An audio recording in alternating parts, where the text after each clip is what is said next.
The way to get started is to quit talking and begin doing. Walt Disney. Speak softly and carry a big stick. Theodore Roosevelt. The future belongs to those who believe in the beauty of their dreams. Eleanor Roosevelt. Curiosity fosters connection. Death is not the greatest loss in life. The greatest loss is what dies inside while still alive. Never surrender. Who said that?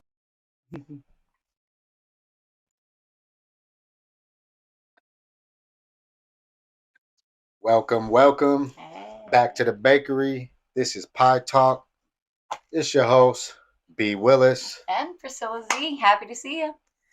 And as y'all know, we start with a quote. So you got the whole episode, well, most of the episode to kind of figure out who said this quote, who said that. If you think in terms of a year, plant a seed. If in terms of 10 years, plant trees. If in terms of 100 years, teach the people. Ooh, I can't wait to figure out who that one is. Sounds rich in history. Well, I just wanted to reiterate today, pie, as we all know, we're in the bakery.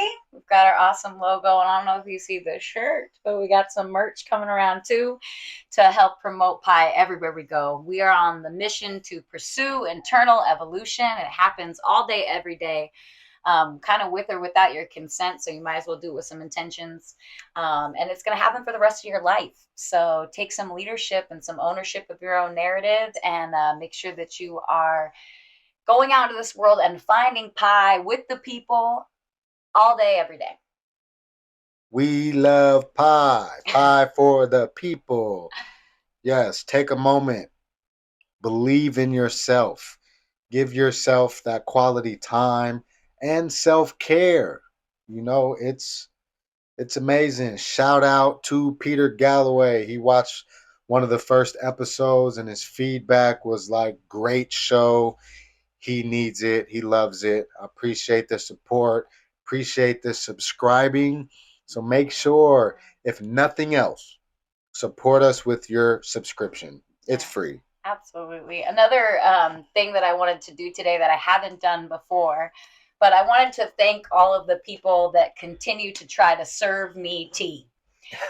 Because I'm always in gratitude, you know, and if people weren't out there testing my ability to strength train in switching everything into pie all day long, I wouldn't have much content to grow upon. So I need that darkness in the world so that I can find the light, and I appreciate you guys too. So it's been interesting. I've had a lot of stuff happen recently in my life to where people are consuming the tea with dedication.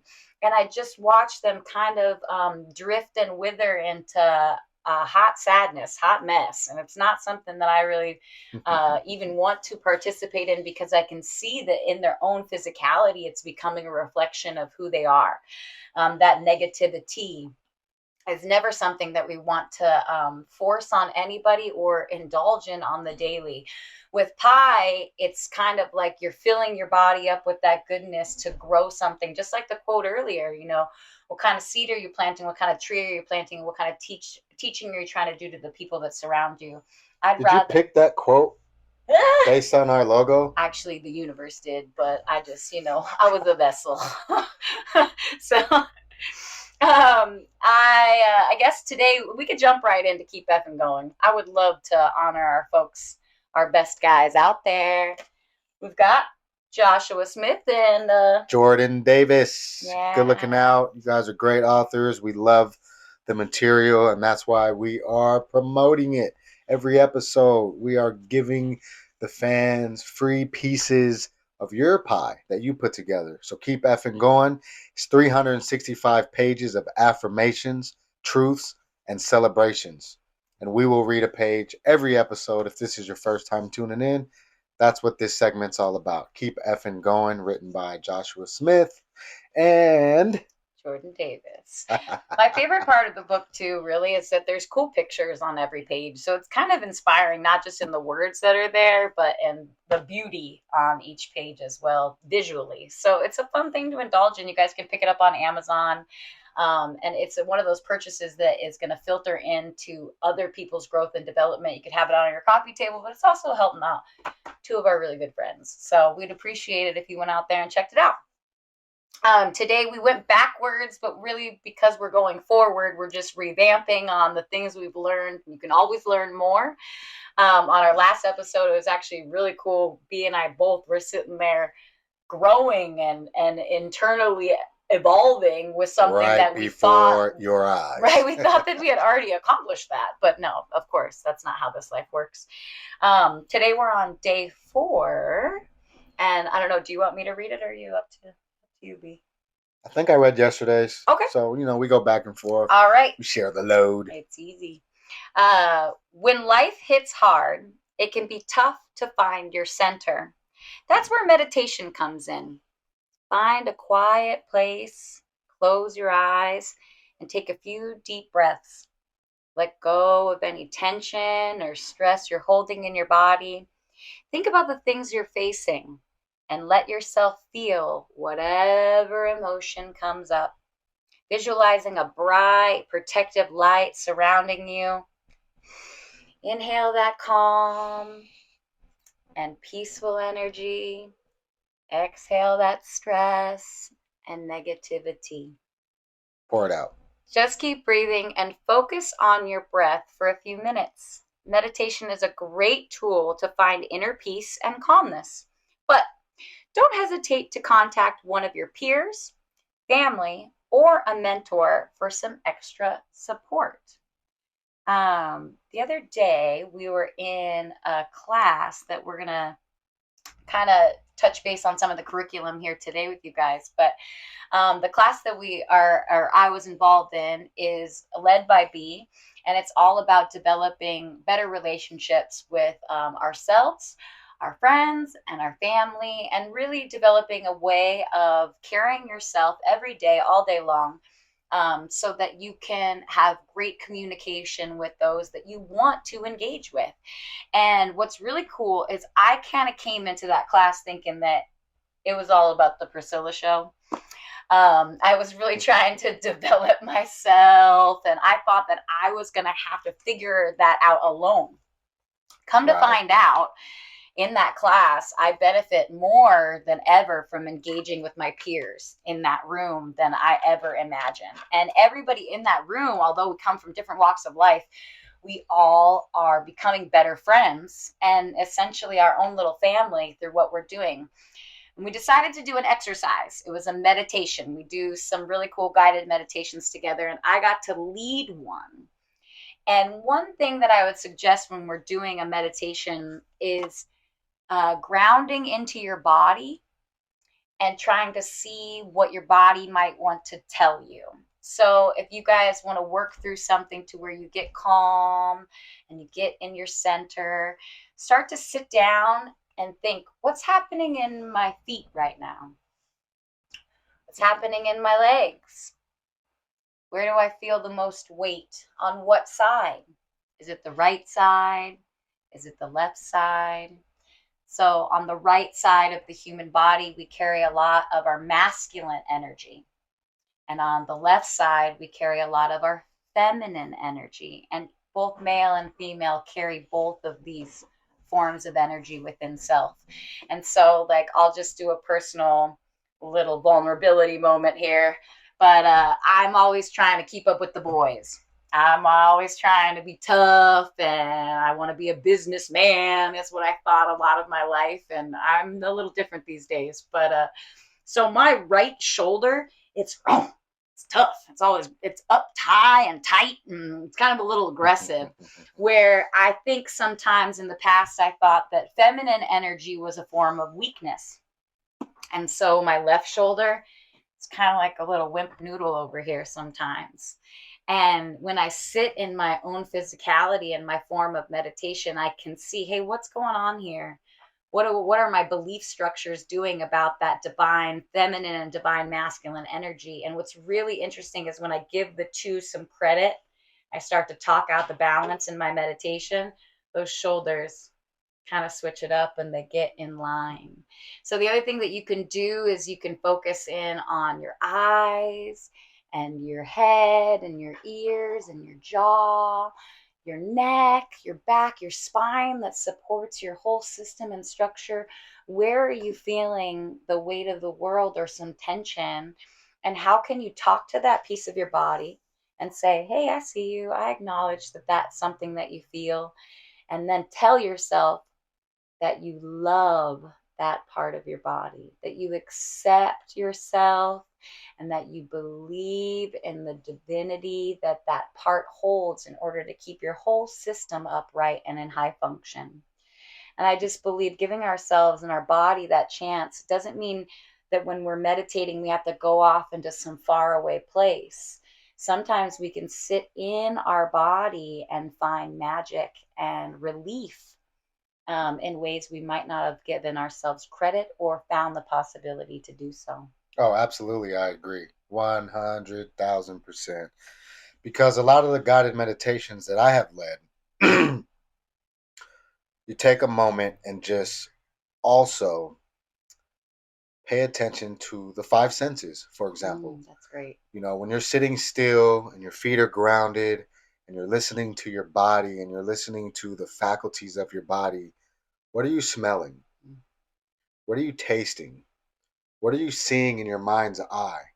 Where my arm rests on this armchair, what is my elbow telling me about that sensation? What is the texture of the thing that I'm resting upon? What is the texture of the clothes that are on my back? The texture of the pants I'm wearing? All these things can be focused on individually and intentionally, and then, and only then, will you find yourself in a form of meditation that they don't teach you. Yeah. You can meditate in anything, in any moment, at any given time. You could be riding in the car and just listening to a podcast or your favorite song and just pay exclusive attention to what that song is telling you, the different chords and the music of that song. What are the lyrics saying to your spirit? How is the bass in your car feeling in your body? That is also meditation. Meditation is not some grand thing where you sit a certain way and float in the air and become all peaceful and everything's better. No, it's just about awareness, being aware of yourself, being aware of being aware, if that makes sense. Yeah. Right? Absolutely. Knowing your thoughts, understanding your thoughts, and as I talked about in the last episode, being able to sit on the ground in the middle of a cloud of your thoughts, like the eye of a tornado, and just watching them and acknowledging them. That is also a form of meditation. So with that being said, we're going to get into some daily challenge cards. Whoop, whoop. I love it. I guess I'll go first if you're up for it. It says, better than yesterday, sharing is caring. Better than yesterday, give a meal to a homeless person or donate food to a local food bank. Placing someone else's needs over your own is something we can all do. I actually love this card because I recently challenged myself sort of like this. I didn't give the food to a homeless person or donate it to a food bank.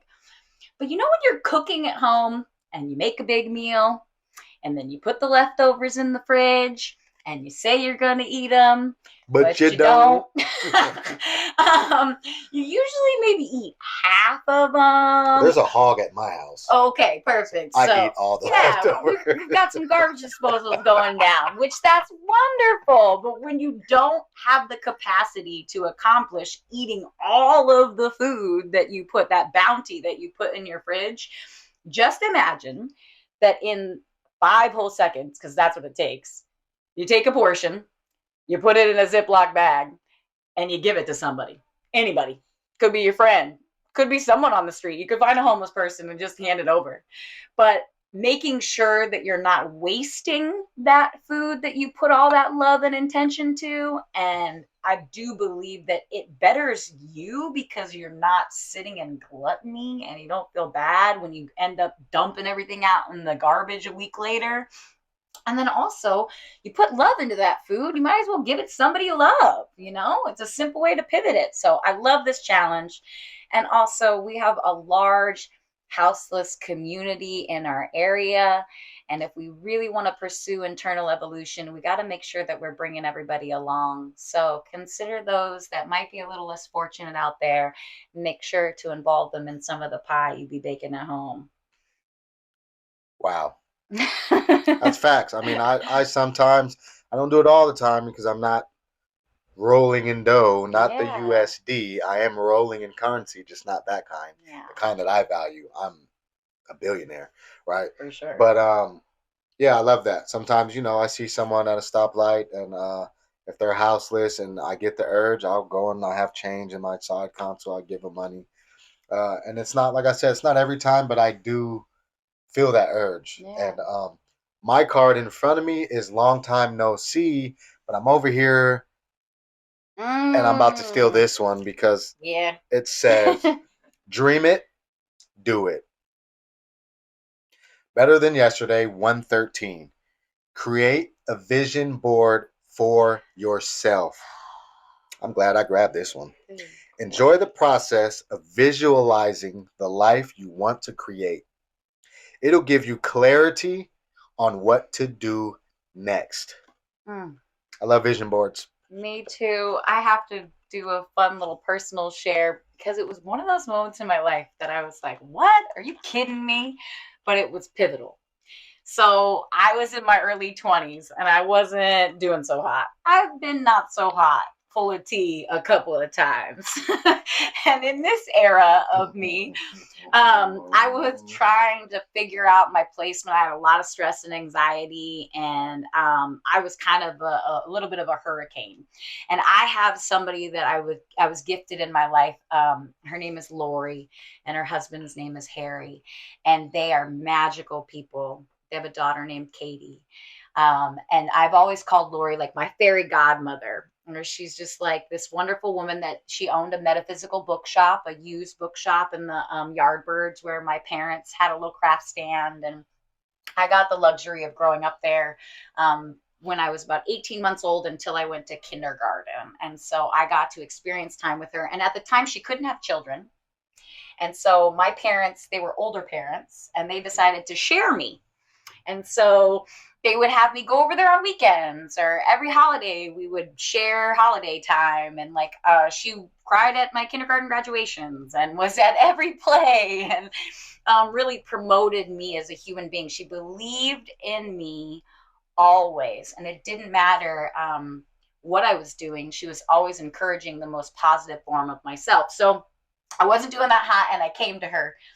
And I'm looking for these epic solutions. I think she's going to gift me the goodness of God. And she did, but what she said was wild. She goes, hey, sweetie, what's your dream board look like?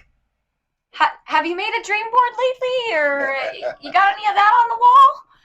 And I thought, really? That's what you got for me? Because I was kind of stubborn and stinky in my need to be sad, full of tea. But the truth is she was completely right. I wasn't dreaming. I didn't have a board. I didn't know where I was going. And I didn't even think of the possibility of being able to change what was right in front of me. I didn't think that my thoughts could do that. But she was right. That's absolutely how you gain your power back. It is. That's, one thing that stands out to me about that share is, unfortunately, we have so many families in society that struggle with sharing their actual kids, and yet you come into a place with a story about somebody gifting somebody the presence of a child, which is actually mutually beneficial because it gives you an extra person to support you and love you and shower you with wisdom. 100%. And also it gives that person the experience to be a part of a child's life when they themselves can't. And Yeah, that's just like I heard you say, like they shared me, and I'm like, what? Yeah.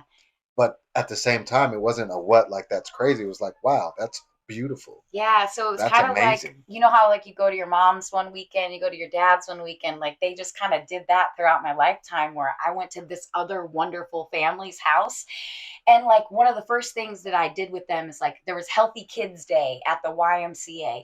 And I was a kid, but I was volunteering at Healthy Kids Day with them. And I got to like look and see leadership in myself that I didn't have in other areas of my life. My parents showed me tons of different things, but this was something that they had to offer me. Another thing that they did is they did volunteer work at the Washington State Center for Performing Arts.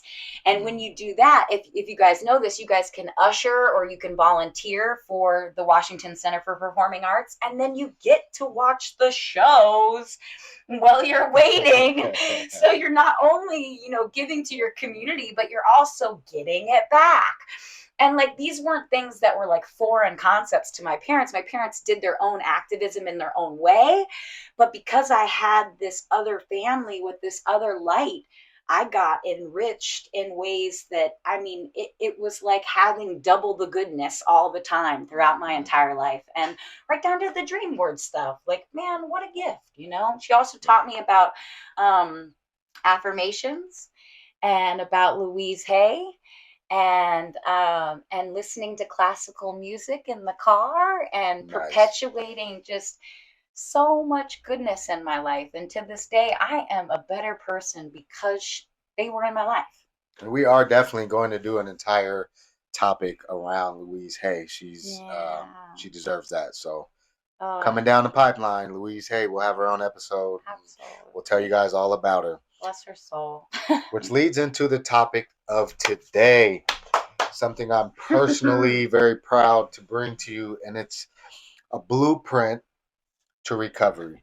Now, in our society, we have things that happen, and sometimes a general consensus around a consciousness shift happens. Like, unfortunately, I hate to bring it up, but we've had cancel culture like all of a sudden, right? Yeah. So when it comes to recovery, the first thing people think is, oh, he's a drug addict or she's an alcoholic or, they're just messed up in the head. But when I think of terms in recovery as a certified peer counselor, recovery coach, life coach, I think of all the different things that we can recover from. Yeah. And that can be mental health, that can be substance use, that can be narcissistic abuse that we need to recover from. That could be, being abused as a child and navigating that type of trauma. It can be, breaking the habit of behavior that is not what we want to be doing, right? So we need to recover from that. It could be going to prison and getting out and recovering from all of that trauma and that experience of being inside a prison. And then returning to society comes with its own new form of trauma. And all these things require steps to take to recover from. Mm-hmm. So the general consensus now is a lot of people are leaning towards the multi-pathway style of recovery and looking for less linear ways and more adaptable ways to recover from whatever it is that they need to recover from. Yeah. And so I was gifted, seemingly in a dream, call it a divine epiphany, and I developed philosophy, the blueprint, B.L.U. print, and it's an acronym that stands for betterment, love, unity, preserve and recovery, intentionally navigating trauma. And it's very unique because we all need a blueprint to build anything. You need a step 1, step 2, step 3, right? But this is not a 12-step program. This is a all-inclusive, all forms of recovery as I have defined. And we have classes and workshops and groups, and it begins with a set of agreements that are adaptable. You can tailor make your agreements however you want, but the standing sort of template of agreements to a blueprint to recovery agreements is as follows in its entirety for the first time on the show. Yeah, before I get into this, I just wanted to say thank you to B This is a true honor and gift, and this is actually what started our bond with one another. I sat in a room and I had been searching for agreements for a long time. I have been a part of the 4 agreements process. I have been in other programs outside of this room, and I tried with all my might to read the books, to hear the philosophies, to find the helpers and the aids. And for some reason, everything kind of seemed like there was only one way to do it, and you had to do it that way or you would fail. And this seemed like an open-ended, impeccable way of looking at things that we can work on all the time, everywhere we go, every day, with any person, any situation, any obligation, or any conflict that you might enter into in your life. You can use this blueprint agreement to navigate your life.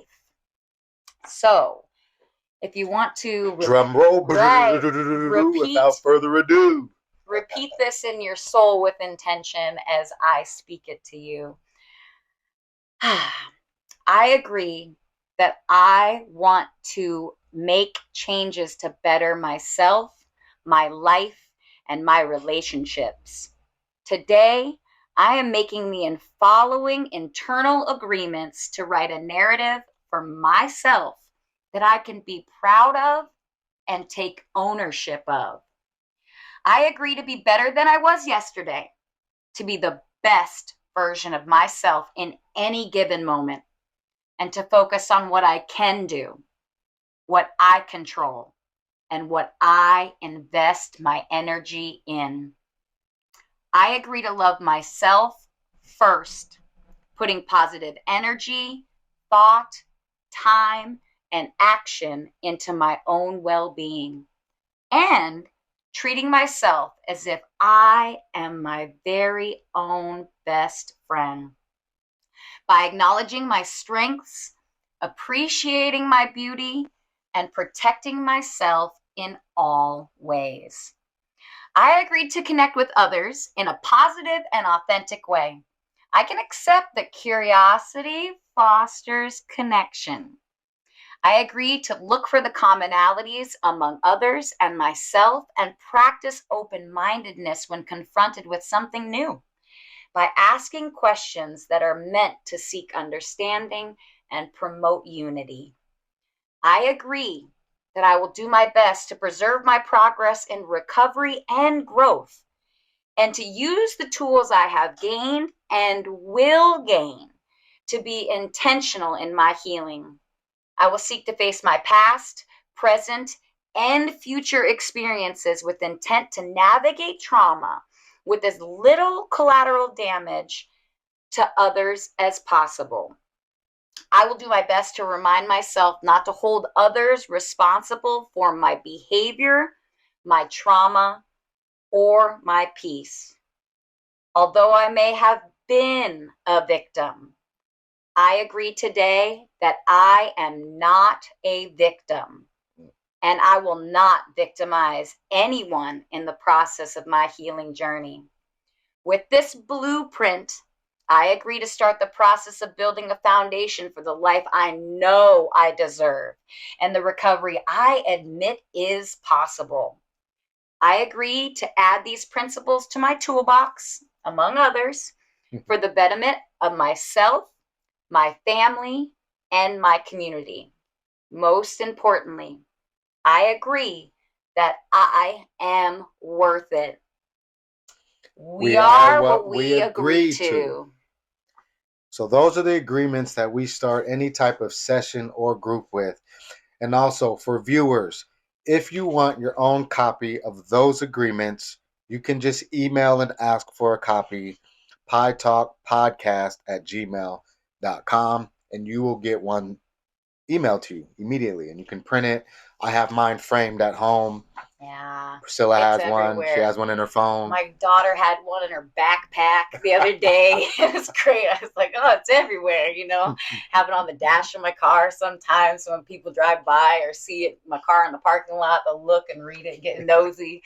But I do believe that if you're a parent out there and you're trying to figure out a balance with your children, this is a great base formula to sit and have in your family's household and just talk it out, man. Say, hey, what are we doing today? And what are we agreeing to? Because this is a force. This is a powerhouse of impeccability. The words here that we visualize on those dream boards could make or break the way that you intentionally navigate your entire life. This is pie. And so we'll break it down a little bit, like the entire acronym, right?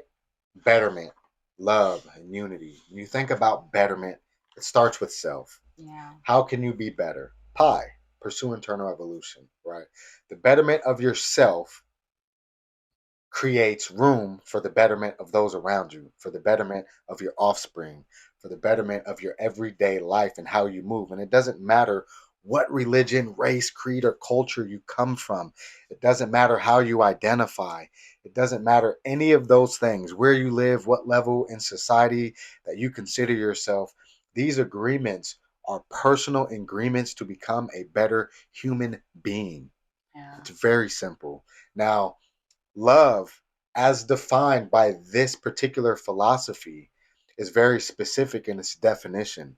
Love in this way is defined as positive thoughts, energy, time, and action invested. Mm. That is how we define love per this philosophy, right? That is the currency that we believe holds actual value. USD, yes, it has value for the things, but you often hear you can't take that with you when you go, Yeah. right? If you are spiritual and you believe you will be off to another plane of existence, you can take this type of love with you. You can take this currency with you when you go. So, unity, think about units. In order to have unity, you have to be a whole unit first. Again, we talk about words and the power of what they mean. When you dig deep inside yourself and you give yourself that love that we just defined, then you can easily become united with another person, with the community, with your parenting, because every relationship is threefold. The relationship with yourself, that person's relationship with themselves, and then your relationships with each other. Mm. So remember, all those relationships have to be running at optimal quality in order for it not to be considered a trauma bond, toxic, or unhealthy. Now, when we talk about preserving recovery, it's preserving because every little step you take towards healing and being better is it's an achievement. Mm-hmm. Even if you think I need to be doing this way down here at this end of the spectrum of your goals, but as you get closer, those are steps you want to preserve. Those are things you want to log and keep. If you are sober for 10 years and then lapse, that doesn't make you start over. You still have 10 years that you get to preserve and pull from as part of your experience. And you can move forward by preserving your recovery. Now, the last three letters of print: intentionally navigate trauma. As Priscilla says in the beginning when she talks about pie, you're going to do this with or without consent, right? If something traumatic happens, if you're shocked, you're going to get through it. So are you going to do it instinctually based on how you've dealt with it in the past? Or if you've never dealt with a particular form of trauma, you're going to create a new way of dealing with it. Mm-hmm. Instinctually, self-preservation. Or are you going to intentionally navigate this trauma? Are you going to experience these things that cause you to be activated and cause you to feel a certain type of way, that cause you to be shocked? You're going to look at them and you're going to face them and you're going to figure out a way to navigate those things with intent, on purpose, not automatically, instinctually, because you have to. Like when I got sent to prison, I could have chosen to let all that stuff just happen to me and I just got to make it to the next day. I just got to make it to my release date. Or I could look at all these different things and intentionally navigate so that when I came back to society, the effects of me being incarcerated and witnessing some of the things I witnessed weren't going to alienate me further because the stigma is already going to be there. So I had to get out and write my own narrative, even though I just got out from prison. I can't have people writing a narrative for me that says, oh, he just got out of prison, so he must automatically think evil and have these prison politics and not be able to adjust to society, I intentionally navigated my experience in prison and turned it into my best feature as a person. Yeah. And some of the attributes that I have today are because of that experience being navigated on purpose and not allowing the time to just do me or happen to me. Yeah, it's like something that just comes to mind is when we're intentionally navigating our trauma in a way, we're creating a wellness plan for the future because we're not allowing ourselves to be re-traumatized by the neglect that we could have if we didn't face it head on with intentions. Like that, right when you said I was shot, that sort of thing, that visual, I was like, oh, okay, so a person is shot, and your body, like, I mean, it's amazing, but you put a cut on your hand, right? And that flesh is open for a moment. What does it immediately start to do? It starts to climb back to itself. It starts to heal itself. Your body naturally wants to do this. Now, if you don't clean that wound or keep it clean or think about preventative ways of protecting it, then the infections could come in. And when you got those infections, you got more trauma happening. So when we are intentional about our navigation of trauma, we're kind of putting a halt sign to the re-traumatization of ourselves. And we're saying we're going to give ourselves a real chance this time to heal for real. And the thing about the blueprint that I really love is that recovery is absolutely possible. And that is something I want everybody to think about, honor, and share. This is something that we all deserve. We all, because we breathe in air and our heart beats, because we are here on earth, okay? We didn't come here, I believe, in my opinion, to suffer forever. I believe we came here to gain gifts from our experiences and to grow and then gift them to others. Just like that quote at the beginning of our episode. How do we keep this going for 100 years? We teach the people. How do we teach the people? We lead by example. We show people what this looks like so that they can believe and they can put recovery on their dream board. That's the goal. We want to make it possible for everyone. When we are intentionally navigating our trauma, we not only give ourselves the chance, but we give everybody around us that's watching the chance too.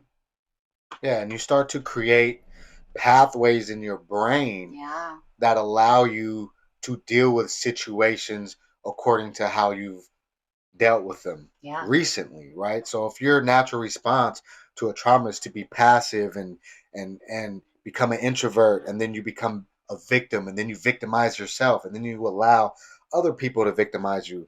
But then if you take a step and start saying things like, nah, I'm not a victim. I'm not going to allow somebody to walk all over me.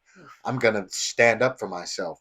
And then so the next time something happens that would trigger that old response, you're now creating a pathway that automatically puts you in a mode of, okay, how do I solve this? How do I navigate this? How do I stand on my own authenticity and create an assertive form of communication with this person or with this event? How do I create a narrative that makes me able to be successful in my navigation, in my emotional regulation? When I feel a thing, I want to be able to have emotional intelligence around it. And that's a practice. These aren't things that we're taught in elementary school. We are not taught emotional regulation unless we get in trouble.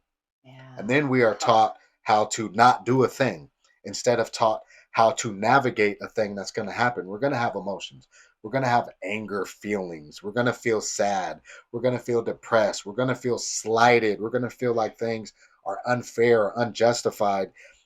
We are not teaching ourselves how to navigate those feelings so that the external response is one through a filter of love as defined by the blueprint philosophy.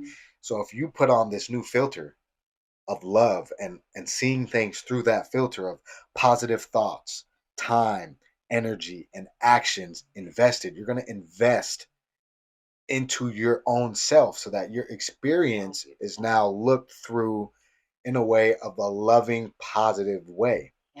How can you now be a victim? How can you now feel sorry for yourself when you're giving yourself the power to write a narrative every time you come across a situation, good, bad, indifferent, Yeah. whether it's traumatizing or not, depends on the level of your accountability and willingness to stand up to that thing. You'll find out that you'll be a lot less traumatized when you already believe that you are a solution minded person Mhm. rather than a problem focused person. If you see things as, oh, that's a problem, what am I going to do? Rather than, well, that's challenging. How can I accept this challenge in a way that's more beneficial to getting through it, right? Yeah. I want to get through this in a way that I feel good about, that I feel healthy about, and that anybody around me, when we talk about the agreements, there's always collateral damage when there's a war. Where there's conflict, there's damage. Where there's conflict in a relationship, there's collateral damage. It could be the kids, it could be a sibling. Like, Yeah. you tell your friends about a spiff you got into with your spouse, they might not forgive your spouse, but you might in moments. Yeah. So that's creating collateral damage. These are the things that we're talking about that you can apply in real life in real time when you think about a blueprint to recovery. Recovery does not just mean that somebody was an addict or an alcoholic. It means that they are pursuing ways to heal from past traumas, present traumas, and developing a pathway to deal with future traumas with intent. Yeah, I mean, amen, B. Oof. Like the words that he's speaking are absolutely real. They hold value to me and to everybody I hope that hears this. One thing that you know me and my visuals.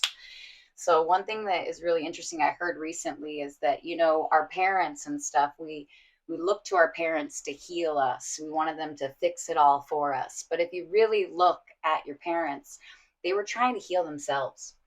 They were doing the best that they could to do that with their tool set, and the people that came before them taught them how to heal, and they didn't have all the tools that we have. So there's this concept of this like crown, right? And we've got this crown of glory that we've been passing down, but really the crown is a lot of generational trauma. It's a lot of coping skills and mechanisms that weren't really working. And so one thing that I've done for myself in terms of this, like wearing a crown or being a queen, especially I got a little girl, man, she's watching me big. So how am I going to wear this crown, and show her what it's like to grow up, sit tall, and wear that too, wear that honor. And what I've decided is that crown, it's not useful for me anymore. That generational trap, it's too much pressure, and it's not something that I want. It's something that I can honor. I wore it. I know how to wear it. I took that crown off. I put it aside. Those lessons are still available in the crown. We can go back to the bookshelf and find the stories and the learning experiences that were gained from that history. But right now, I'm making a new crown. It's all new. And the blueprint agreement, the blueprint formula itself, you think about a blueprint, it's like you're building something. You build something with a blueprint, right? So we're taking the opportunity to build something new, to build a glorious ring of light that I'm going to put above my head. And that's the crown that I want to gift to my daughter. It's new, it's innovative, it's something we've never seen before, and I'm grateful for it. Amen to that, right? These are the things that we have to consider when we're talking about the power of words. That is some amazing food for thought. And you hear people say that term all the time, right? Yeah, Food for thought. And so a few years back, I coined a phrase.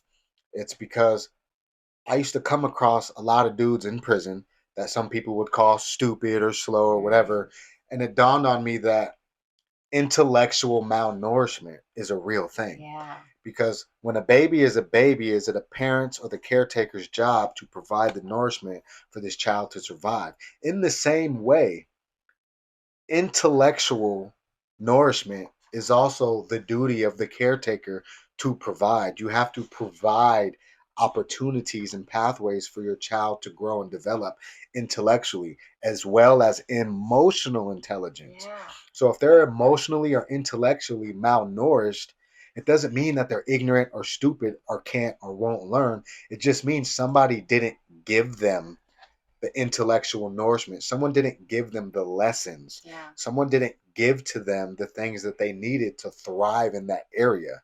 So with that filter and the filter of love, I try very hard to no longer judge people and just meet them wherever they're at Yeah. in life, in their emotional regulation. I now have skills and trainings and the ability to give some of that nourishment to people that want it.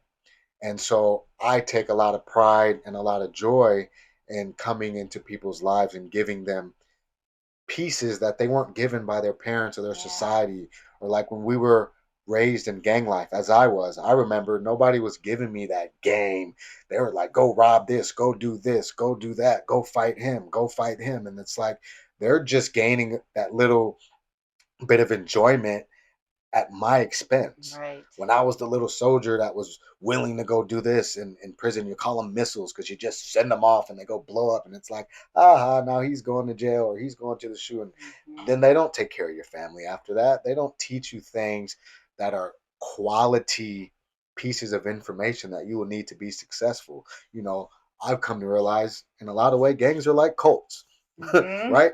So, you know, I was able to separate myself by allowing myself to remember that I am the warden, you know. And when I say that, visualize yourself having been a great builder of a prison, and then something happened and you lost your memory. And now you're inside the prison you built, but you don't remember that you have all the keys and the codes to all the doors to let you out. These blueprint agreements empower you to remember. Yeah. Remember that you are the warden to any and all prisons you will find yourself in. Go get those keys from where you stashed them and let yourself free. Yeah. When you do that, people cannot write your narrative. People cannot guilt trip you into being something that you're not comfortable being. Stand in your authenticity, whatever it means, however you identify or want to identify in your heart. Embrace you. That's what Pi is all about. That's what a blueprint to recovery philosophy is all about. And that is why the consciousness around recovery and being able to be empowered and say, you know what, I can heal. Yeah. I can recover. Absolutely. I am in power over my own being and my own narrative. I'm proof of that. My wife is proof of that. Oh, yeah. Priscilla's proof of that. Absolutely. And it's going to continue to grow because it's real. Yeah, I was like, this kind of, the visuals, here we go again. But my father, he was a carpenter. And so, he built things, he created things, and like the blueprint, he did a lot of this. He was always trying to figure out how to pursue internal evolution.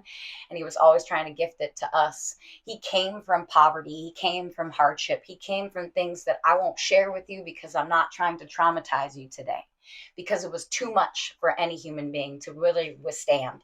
And he did, which is incredible. He also became a different person until the day he died. He pursued internal evolution and became a new version of himself over and over again until he could be the best version of himself by the time he exited the earth. And what I remember telling people for years now is that my dad, he got a couple tools from his family. Okay, there was a few tools around, but they got spread around and they got lost. No one wrote them down in books. No one gave them the keys to the unlocking the doors of their own prison. Kind of all got jumbled up in the mix of trauma and the hardships that they endured. So then there my dad was, and he's a carpenter, right? He's going to make some tools. And so he does. He develops them and he gains them and he does everything that he can to make sure that he provides his 4 children with everything that he can. Well, he had 4 kids, right? So he had to kind of split the tools up. He gave this person a couple tools and this person a couple tools and this person. He only had so much that he could offer all of us, okay? But he gave us quite a few. And so each of us have our own tool bank, and we could see the tools that others got. And now here I am, and I'm sitting and I got a couple tools. And now I'm giving those to Zai, okay? I want her to have the tools that I have, but I want to make more. I want to make as many tools in my toolbox as I possibly can so that I give her a whole kit ready to go, that she's almost overwhelmed with how many cool tools that she's got. She's giving them to her friends. She's giving them to everybody that she meets for the rest of her life. She says, hey, girl, I got a tool for you. My mama left me these. You know, that's what we're doing. When we're using the blueprint as a way of navigating our trauma with intentions, and we are believing that we get to do this, we get to recover, we get to write our own narratives. That tool bank that we're making, man, it's going to go forever. It's going to go for infinity. It's going to heal so many people that you will not even know how much you truly do within your lifetime.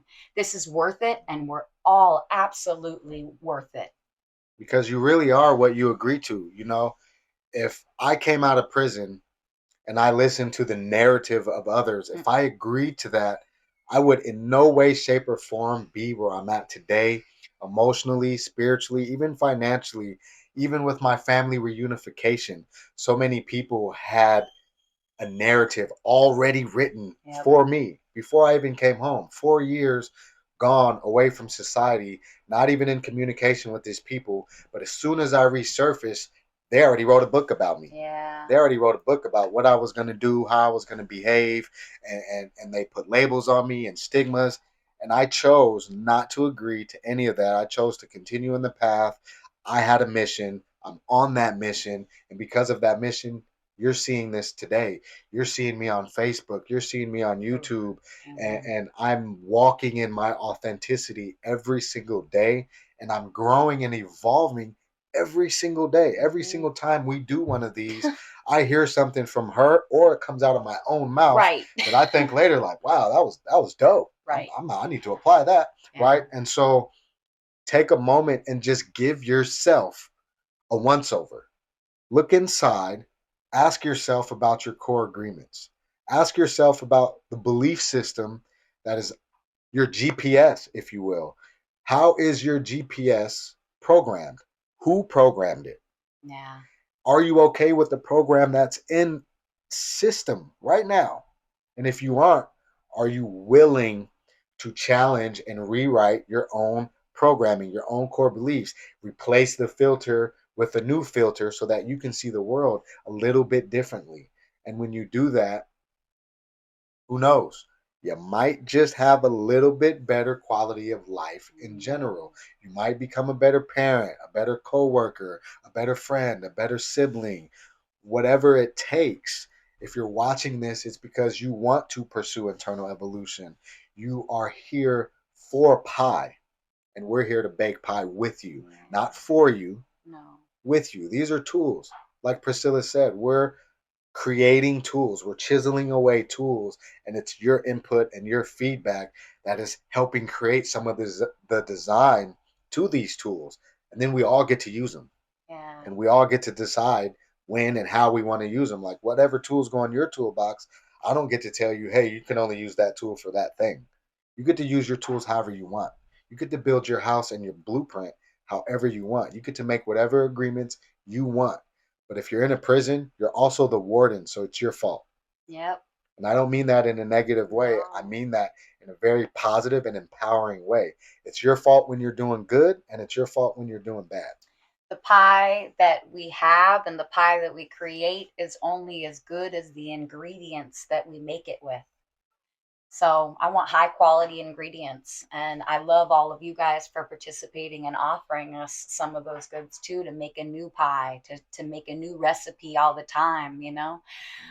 We're going to step into some 4 agreements next, but before that, I just wanted to share something with you guys that was an affirmation that I was taught a while back, and the first time I heard it, I thought it was harsh.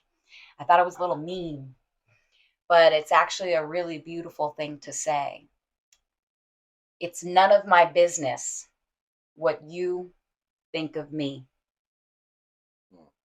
It's just not. It's only mine. And we can do that everywhere we go all day. I'm only going to allow myself to believe what I want to believe about myself. And nobody's opinion will ever matter when it comes to me writing my own narrative. I am what I agree to, and I'm not allowing anybody to put any toxic tea or poor ingredients into my pie. All right, so we're gonna get into these cards. We're approaching that hour, so we got to reveal who said that after this. So don't make assumptions. Be aware of unconscious assumptions. Assumptions are made so fast and unconsciously most of the time because we have agreements to communicate this way. We have agreed that it is not safe to ask questions. We have agreed that if people love us, they should know what we want or how we feel. We'll just leave these agreements with y'all. We're not even going to get into them because that could take us 20 minutes past time. I'm just going to say, in conclusion, as I read this one, don't take anything personally. Refuse to eat emotional poison. Mm-hmm. Taking things personally makes you prey for predators. They can hook your attention with one little opinion and feed you whatever poison they want. Refuse to eat the poison. Refuse. And then always do your best. Surrender and let go of the past. Whatever life takes away from you, let it go. When you surrender and let go of the past, you allow yourself to be fully alive in the moment. Letting go of the past means that you can enjoy the dream that is happening right now. I'm like, this next card got me like a little teary and giggly. So I love the way the universe works. I thank God in the universe every day, all day. Be impeccable with your word. Seek to know the truth. When you hear an opinion and believe it, you make an agreement and it becomes part of your belief system.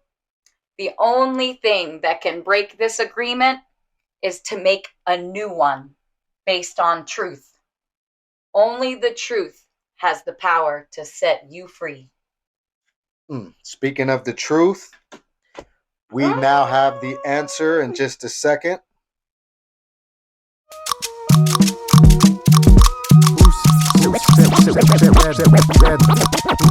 Who said that?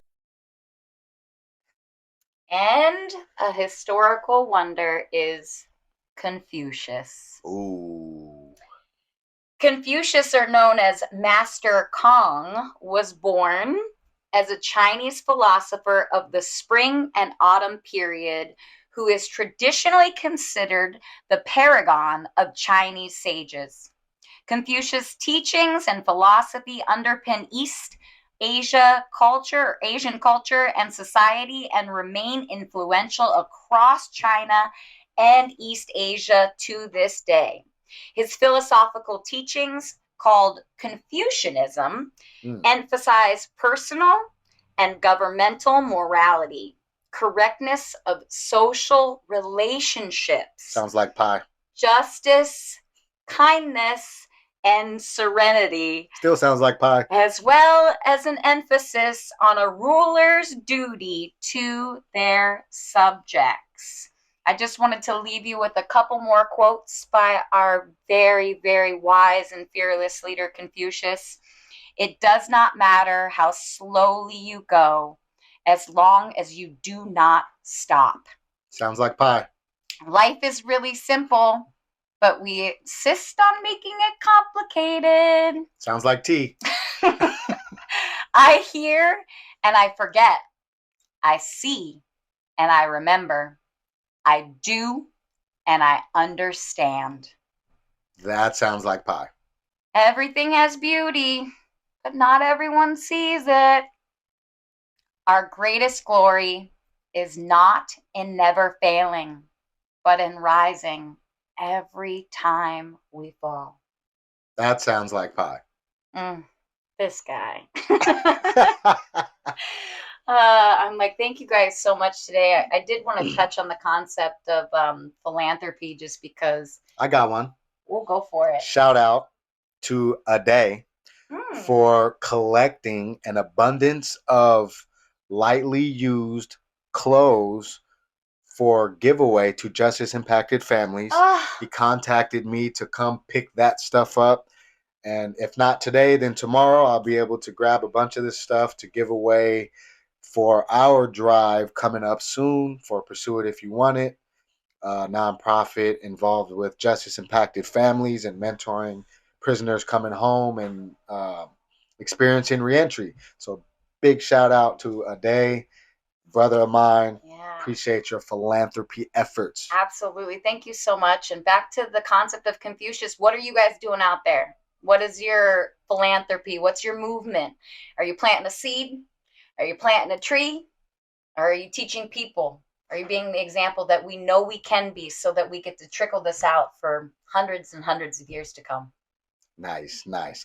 All right, as usual, it's been an honor. If you want a Blueprint to Recovery Agreements copy, don't forget, email and ask for your copy, pietalkpodcast@gmail.com. Make sure you like, subscribe on YouTube and your other podcast platforms.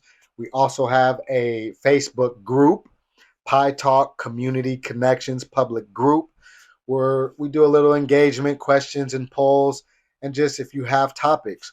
Also, philanthropy-wise, don't forget, same Gmail, submit anybody that you want to honor that has done something philanthropic that you want us to highlight on the show for you, for them, and then you can tell them, hey, watch the show, and surprise them with the shout out. We will honor all of the emails submitted.